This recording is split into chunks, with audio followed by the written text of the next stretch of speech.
Yo, what's up guys? Magandang morning sa inyo. Good morning, magandang araw po. Nandito tayo ngayon sa ating African bird.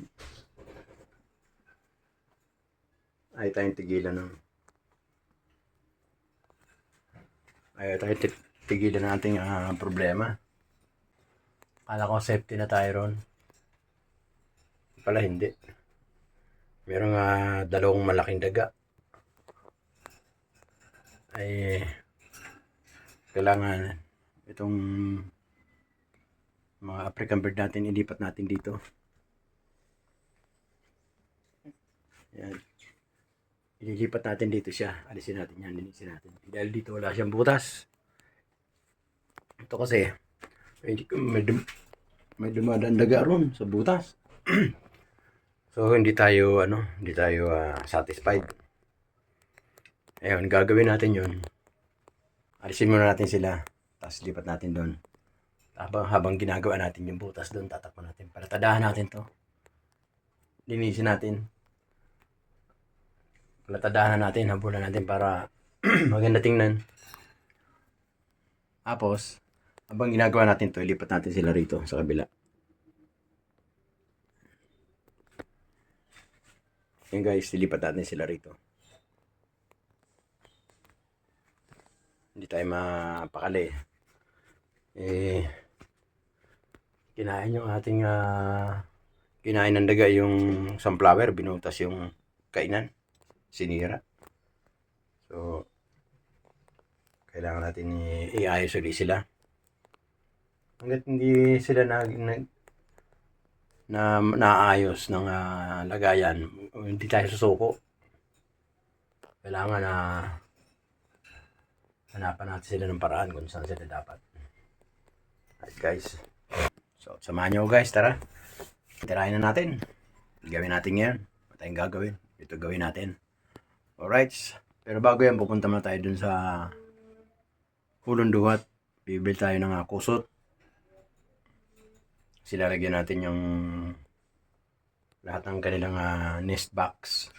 Nalagyan natin siya ng kusot para isang bulabog lang sila. Linisin muna natin yun. At ilalagay ito, ilipat tayo. So yeah, let's go. So yun guys, nailipat na natin sila.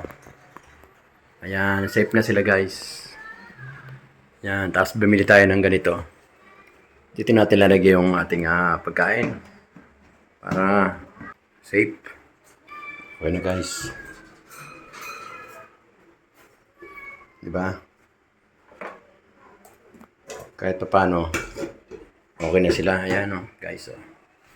Ayan, tinanggal natin sila rito. Kasi, medyo may panganib. Kaya nilipat natin dito. Ayan, gumanda na yung kanilang it's. Tapos, isinure na natin yung ating pagkain. Ayan. Ano yung pagkain niya guys? Meron tayong ganito Diyan natin lalagyan yung pagkain. Yung pagkain ng African bird. Diyan natin lalagay. Ayan o. Kasi ito guys, sinira yung isang tamo. Binasag ng kinutkot ng daga. Nabutas yung ganito, kalaki Kaya nilipat natin dito. Siguro naman hindi niya na kayang yan. Tapos nilalagay natin doon. Para hindi siya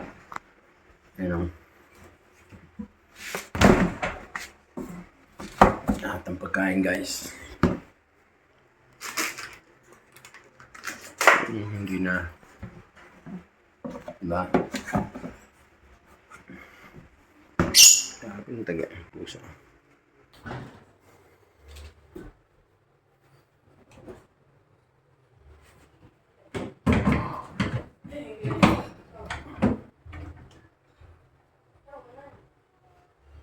Kung pagkain niya din yung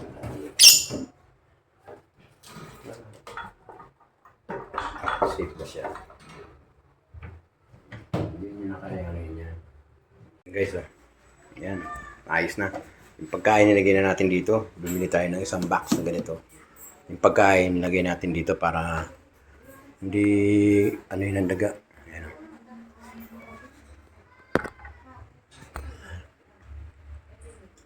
Natin yan. Pag malaman mong mula na yung pagkain, saka tayo maglalagay. Pero pag mayroong pagkain, huwag na tayo maglagay. Alright. So hanggang dito lang guys. Naway may natutunan kayo sa vlog ni Kuya Obas TV. Nilipat natin kasi hindi sila safe doon. Lagyan natin sila sa mas safe. Yung walang butas. So, walang butas. Wala. Doon kasi walang kisame kaya yung daga bumababa doon. Tinitira sila guys. Siyempre, mahal natin yung mga ibon natin. Kaya lagyan natin sa ayos. Yan guys, kung nagustuhan niyo yung vlog ni Kuya Obas TV, huwag niyo kalimutan na mag-subscribe. At kung bago na kayo sa YouTube channel ni Kuya Obas TV, huwag niyo kalimutan i-hit ang notification bell para lagi updated sa mga video ni Kuya Obas TV. Alright, hanggang dito lang. Maraming salamat po. Thank you. Ingat po lahat.